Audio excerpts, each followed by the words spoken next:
ને દેતો જાય છે, સુકાણા હાડ પાડોશીના બાળને મોઢે મુઠ્ઠી સણ નાખતો જાય છે, તને કંઈક મળ્યું હોય તો આપતો જાય. એમ તારા દિવસો પૂછીને દુખી આવે. આ રાજકુમાર કોલેજના જ્યારે પાયા છપાણા રાજકોટમાં, આ બનેલી હકીકત, તમામ રજવાડા એમાં હતા રાજકુમાર કોલેજના ખાતમુહૂર્ત વખતે. એમાં કોઈ રાજાએ ધૂળ નાખી, કોઈ આમ રેતી નાખી, કોઈ સિમેન્ટ નાખ્યા, કોઈ પથ્થર નાખ્યા, પણ 10 જણ આલા ખાચર આવ્યા ને એને હોનામોરનો ખોબો ભરીને પાયામાં નાખ્યો. એટલે બીજા રાજાએ કીધું આમ કેમ? કે તમે તો બરાબર ધૂળ ને રેતી ને પથરા નાખ્યા તો બિલ્ડિંગ માટે જોઈએ, પણ મારે તો આમાંથી કોક દાતાર થવો જોઈએ એટલે મેં રૂપિયા નાખ્યા છે. ડોક્ટર થાય, વકીલ થાય, એન્જિનિયર થાય તો બરાબર, એમાંથી કોક દાતાર થવો જોઈએ એટલે સોનામોર આપ્યા હતા. અને એ જસના આલા ખાતરને કોકે કીધેલું હો કે એટલી બધી દાતારી ન હોય, આ તો ગોળ હોય ને આ માખીઓ આવે. અને અડધી રાતે ગોળ મગાવીને આલા ખાતરે કામદારને કીધું તું કે લ્યો આ પીડ્યો ગોળ માખીયું લાવી દો. તો કે માખીયું તો બાપુ દી હોય તો આવે, તો કે માણાનો દી હોય તો કોક આવે. હા, 4 ભીતું રાહડા લેતી ને ગરીબ ગરીબાઈ આટો લઈ ગઈ ત્યાં નો આવે કોઈ. તારા દિવસો પૂછીને કોઈ દુખી આવે તો એને આવકારો મીઠો આપજો. એક માગણ એક નગર શેઠને કે એક શેઠ બાપા એક દસ્યું હોય તો દિયો ને. નથી વયો જા, દસ્યું નથી, પાછો વળ્યો. એક રોટલાનું બટકું હોય તો દો ને, ભૂખ બહુ લાગી. રોટલો નથી તો વયો જા કહું. એક જૂના લુગડા તો દો, ટાઈટ બહુ વાય છે. લુગડા નથી, દસ્યું નથી, રોટલો નથી, વયો જા. ઓલું માગણ કે તઈ તમે મારા ભેરા હાલો ને, તમારી પાસે કાંઈ નથી, હું અઘોરસોજમાં હલવાણા છો, હાલો મારે એકનું માગું બેયનું માગીશ. એક માગણ એક શેઠ પાસે ગયો. સાહેબ કેવા મનના રાખ હોય માણા. શેઠની પાસે જઈને કે શેઠ બાપા કંઈક દો ને, ભૂખ લાગી ખાવા દો ને. તો શેઠ કે આ ઇન્કમ ટેક્સ ચડી ગયા, સેલ ટેક્સ ચડી ગયા છે, આ મંદી આવી ગઈ છે, કામદારો હડતાલ ઉપર ઉતર્યા છે, અને આમાં તને આમાં રોટલો ક્યાંથી દેવો? તો ઓલો માગણ દાંત મીડો કાઢવા. એટલે શેઠ કે દાંત કેમ કાઢ્યો? તો મને મારે તો રોટલો જોઈએ, હમણાં તમને નહીં દો તો બીજો ઘેરે જાય બીજો દેહે, પણ તું જે દીકરા હલવાણો છો એ હવે આમાંથી ન નીકળી કોઈ દીધું. તું તો હાવ આવી જ ગયો આમાં. હાવ મારે તો એક રોટલો જોઈએ, હમણાં બીજે ઘેર જાય બીજો દે. એમ તારા દિવસો પૂછીને કોઈ દુખી આવે. આ ગીત દુરા કાગનું છે, અને આની પાછળ મારે એક વાત કરવી છે. પછી મારે એક 10 મિનિટનો ઇન્ટરવ્યુ રાખવો છે. ઇન્ટરવ્યુમાં જેને જવું હોય તો જઈ શકે. માનો કે વિવેક ખાતર ન જતા હોય, વડીલો સામે બબે ફૂકું ન ભરી શકતા હોય, એને ક્યાંય જેટલી ખેંચાય એટલી ખેંચી આવે. જોકે ન ખેંચાય તો વધારે સારું. વ્યસન મુક્તિ હોવું જોઈએ સાહેબ. વ્યસન થકી વ્યાધિ વધે, આળસ વધે અપાર. વ્યસન કરવું છે તો સદશાસ્ત્રનું ભવદધી ઉતરો પાર. વ્યસન કરવું છે તો હા હરિનામનું વ્યસન લ્યો. તમારે નીમ લેવું છે તો 11 માળાનું લ્યો ભગવાન શ્રી કૃષ્ણની. સદશાસ્ત્રનું વ્યસન કરો. આ ચા, બીડી, પાન, હવે મારે બીજા નશાની વાત નથી કરવી, પણ ખાલી એક બીડીની વાત કરું. આમાં બીડીનો બધાની બેઠો હોય અને સખત બીડી પીવાની મનાઈ હોય આ મંડપમાં તો, પણ બીડીની કિંમત તો હુકલ પાંદડું ને ભૂંગળું પાંદડાનું, પણ એની તાકાત જોઈ તમે. 3.5 મણની કાયને બહાર કાઢે. હાલ ઉઠ, મોર થા, બહાર નીકળ, મને પી. અને આ જણ જેવો જણ રજગાનીમાં બકરી હારી જેમ હાલ્યો જાય ભાઈઓ. એ નશાની હું જરૂર સાહેબ? નશો તો અમારે આ સોનલમાં એમ કહેતા કે નશો તો માણહાઈનો હોવો જોઈએ, નશો તો હરિભજનનો હોવો જોઈએ, નશો તો દાતારીનો હોવો જોઈએ, અને નશો તો માણહાઈનો હોવો જોઈએ સાહેબ. આપણે નશો આપણી જ્ઞાતિનો નશો હતો. તમારું કામ ન કરું તો પટેલ નહીં, તમારું કામ ન કરું તો ગઢવી નહીં, તમારું કામ ન કરું તો રાજપૂત નહીં, તમારું કામ ન કરું તો કાઠી નહીં, તમારું કામ ન કરું તો હું કોળી નહીં. સોગન ખાતા નશાના સાહેબ એ નશો હોય. પછી બીજા નશાની જરૂર શું છે? વ્યસન મુક્તિ રહેવું જોઈએ. આજે નશાબાજ માણસને માણા મટાડી દે, નશાની શું જરૂર છે? 2 દારૂડિયા દારૂ પીને ઝાડવે ચીડ્યા ને ડાળું પકડીને હિંચકતા હતા. એમાં એક ભફ દઈને પીડ્યો તો પીડ્યો કે હું પાકી ગયો. તો ઓઈલો કે હું હમણાં પાકી જાય. 2 હેઠા પીડ્યા, દારૂમાં લેલું હતા, ઘોડા ઉપર બેહીને પરગામ જતા હતા. એ બીડીયું હળગાવી હતી. એ બીડીયું કાંઈ પવનની જગ્યાએ નહીં, પછી ઘોડાને ઊંધા કર્યા. બીડીયું હળગાવી દીધી પણ પાછા હમા ન કર્યા. તે તો આવ્યા ગામડે, પોતાને ગામે જ આવે ને, તો જ્યાં ગામથી નીકળ્યા હોય ત્યાં જ. એ ગામના પાદરમાં જ્યાં આવ્યા હતા, એક જણો બીજાને કે આપણા ગામ જેવું પાદર છે, બીજો કોઈ લીમડો એવો છે.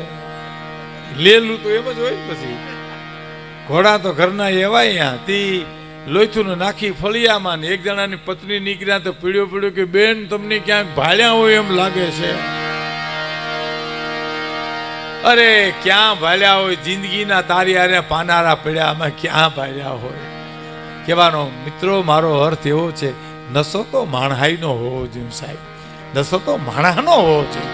ભગવાને આપણે માણસ બનાવ્યા છે, બે પગ બે હાથ બુદ્ધિ મને તમને ઈશ્વરે બુદ્ધિ આપી છે. આ મારી દીકરી છે, આ મારી બેન છે, આ મારી માં છે, પછી બીજા નશાની શું જરૂર છે? એટલે તો કવિને કેવું પડ્યું છે હે કે કર દીધા તન સુખત કરવાય દીન ને દેવાય દાન.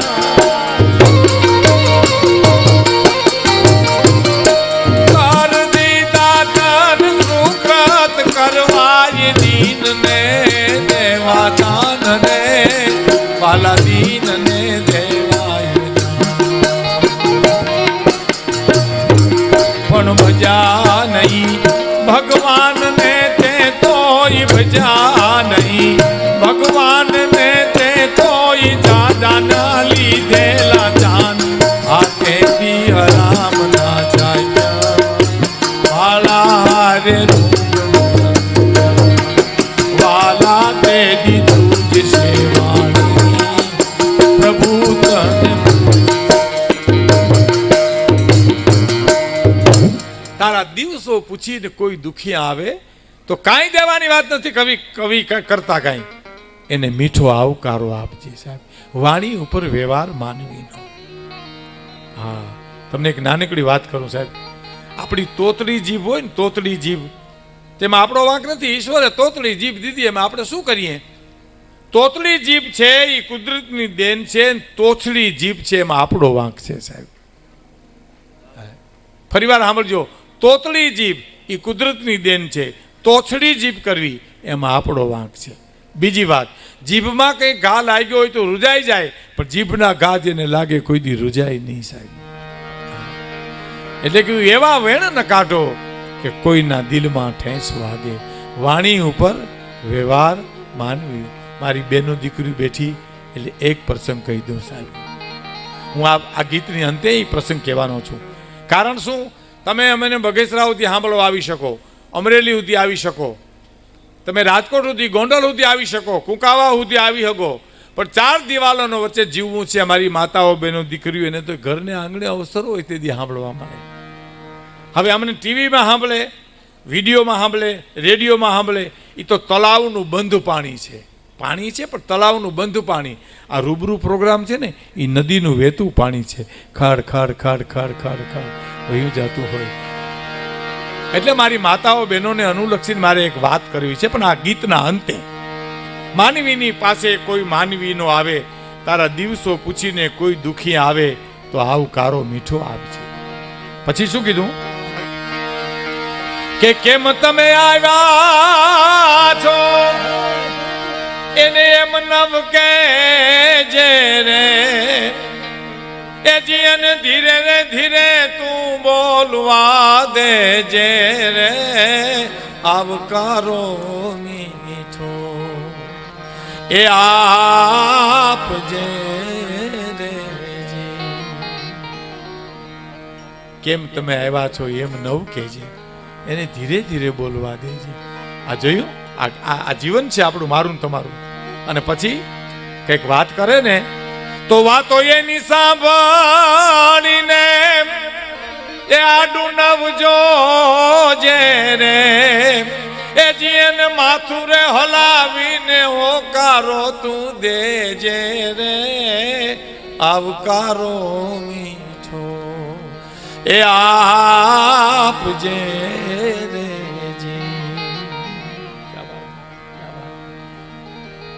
અને છેલ્લી કડી, કાગ પેલા એને પાણી પાજે અને પછી હારે બેહી જમજે રે.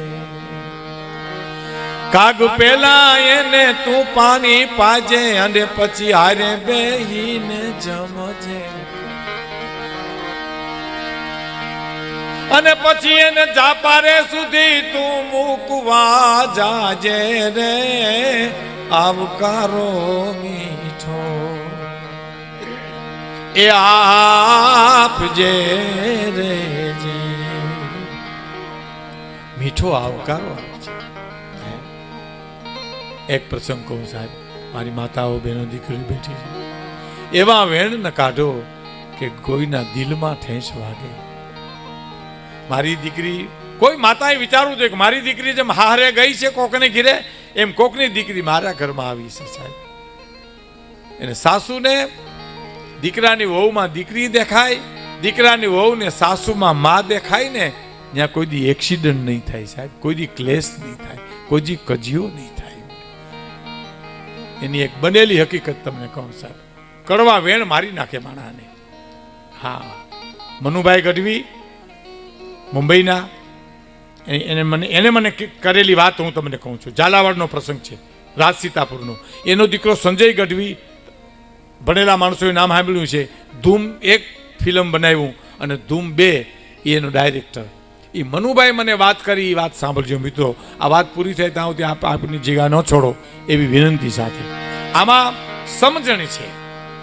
ખેર મેં તો હાસ્યરસના હું તમને વાતો કરવાનો છું, એમાં કોઈ બહુ મોટી વાત નથી, પણ આ સમજણની વાતો જીવતરમાં ઉતરે ને તો જીવવાની મજા આવે મને ને તમને બેયને સાહેબ. એમાં મનુભાઈ ગઢવીએ મને વાત કરી, થોડું વોલ્યુમ આપજો, વોલ્યુમ. મને કે ભીખુદાનભાઈ બસ એકદમ ઓછું, માઇક બહુ સરસ છે સાહેબ, એકવાર માઇક વાળાને વધાવો, તાલીઓથી વધાવો સાહેબ. સીતારામ, માઇક સાઉન્ડ બહુ સરસ છે. અમારો આધાર જ માઇક ઉપર છે સાહેબ. હા, આટલી મેદની તો અહીં બેહી તમે જુઓ તો ખબર પડે કે આ ડોમ કેવો લાગે છે. એ મનુભાઈ મને કરેલી વાત હું તમને કરું છું, બનેલી હકીકત સાહેબ. મને કે ભીખુદાનભાઈ હું રાજસીતા પર ગયો ને, હજી બેઠો મારે ઘીરે, એમાં મારો મિત્ર આવ્યો કે મનુભાઈ આવી ગયા? તો હા, આપણા ગામમાં જ અણઘટતું બની ગયું છે. શું બન્યું ભાઈ? કે આપણો બેનો મિત્ર નહીં, હું નામ એનું ભૂલી ગયો છું ભાઈનો, એને ઘરેથી બેન ગુજરી ગયા ક્યાં છે. એને ઘરેથી આપણા બેન ગુજરી ગયા. ઓ મનુભાઈ કે હું સુટકેસ મૂકી ફાળીઓ લઈ આભડવા માટે અમે 2 જણા ગયા. એ ભાઈને ઘરેથી બેનની નનામી બંધાણી, નનામી નીકળી, એની હારે અમે 2 જણા ગયા. શમશાનમાં નનામી આવી, ચિતા ખડકાણી, ચિતા પર બેનનો મૃતદેહ મૂક્યો, આગ લગાડી, આગ મંડી જળ જળ જળ નીકળવા. એમાં 1 કલાક, 2 કલાક, 3 કલાક પૂરી થઈ. એમાં એક વડીલ ઊભા થયા, દાગુ આવ્યા હતા, એમાંથી એક વડીલ ઊભા થયા અને આવીને એટલું કીધું કે જુવાનોને કીધું કે ભાઈ કેટલીક વાર છે, આ એ વ્યવસ્થા કરતા હોય ને ત્યાં, એને પૂછ્યું કેટલી વાર છે? આ તો 3 કલાક થઈ ગઈ. અને એક જુવાન એટલું બોલો, આવો બાપા, સાંભળજો, ધ્યાન દઈને સાંભળજો. હું એટલા માટે કહું છું કે આ જીવવા જેવી વાત છે. એમાં અમારી માતાઓ બહેનો બધાના માટે છે, પણ અમારી માતાઓ બહેનો દીકરીઓ માટે ખાસ છે. અવર જવર ઓછી કરો વિડીયો, 2 મિનિટ પૂરતો, હમણાં 2-3 મિનિટ પૂરતો જ પ્રસંગ છે. આ કેટલી વાર છે ભાઈ? આ તો 3 કલાક થઈ. બાપા અહીંયા આવો તા, જુવાન કે જો સોપારી જેવડી ગાંઠ છે, જોઈ તમે સામે? તો હા, એ નથી, હળકતી નથી, બળતી નથી, એમનેમ છે. કેટલું ઘી નાખ્યું, કેટલા તલ નાખ્યા, તો બળતી જ નથી. અને વડીલની આંખમાંથી દળ દળ આંસુ મીંડા પડવાની. વડીલ એટલું બોલ્યા કે રેવા દો ભાઈ, એ ગાંઠ નહીં બળે. કે નહીં બળે ગાંઠ. શું કામ? આ બેનને હું ઓળખું છું. આ બાઈને ભાઈ નહોતો, એકે ભાઈ નહોતો. એકવાર એની સાસુએ મેણું માર્યું કે નભાઈ કાલ વેલી ઉઠજે. એ નભાઈનું મેણું જે લાગ્યું ને, એ ગાંઠ વળી ગઈ નહીં. ગાંઠ તો તલથી નહીં બળે અને ઘીએથી નહીં બળે. એવા વેણ ન કાઢો કે કોઈના દિલમાં ઠેસ વાગે સાહેબ. એવું વેણ ન હોવું જોઈએ કે જીવતર હળગી જાય એવું વેણ હોય. ભલે કાંઈ ન હોય, માણે કે રોવા તો લાગે ને, એકબીજાને રોઈને પણ માણા મદદ કરી શકે. કવેણ કોઈ દી કહેવાય.